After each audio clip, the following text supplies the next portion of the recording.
Legal troubles continue for former LGBTQ plus nonprofit founder Ruby Corado. This week, a federal judge released the Casa Ruby founder from jail to await her criminal trial. But Corado still faces a civil trial in D.C. for spending thousands of dollars meant for the charity on herself. Matt Gregory joining us live outside of D.C. Superior Court with the latest on this case. Hey, Matt.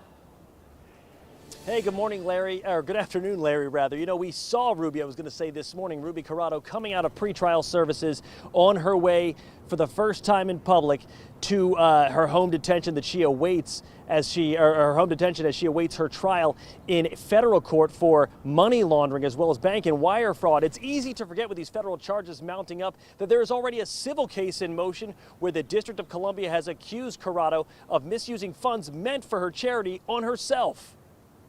Wednesday morning, our cameras captured Casa Ruby founder Ruby Corado after her release from jail. How do you respond to the charges against you? Ruby, I would recommend that you make no comment, please. Okay. That's Ruby's lawyer saying no comment to the federal charges of bank and wire fraud, as well as money laundering, in a case that alleges Corado used at least $300,000 in pandemic relief funds for her personal bank account. To that, all Corado would say was, Estoy bien.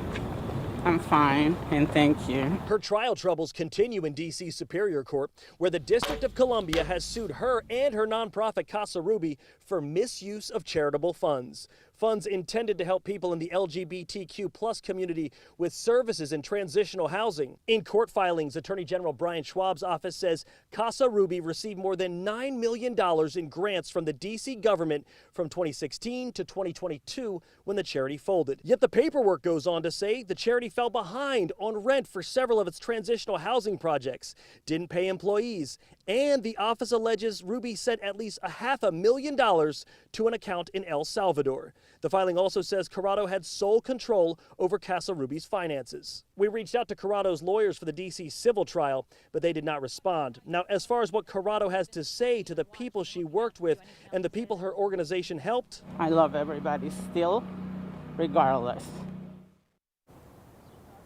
Yeah, and from there, Ruby left to go stay with her niece, where she will be confined to 24/7 house arrest as she awaits that federal trial. The next federal trial date will be in a few months. The next civil court appearance will be in April 5th, and we will continue to follow this story as we have throughout the last several months as it continues to develop. For now, outside of D.C. Superior Court, I'm Matt Gregory.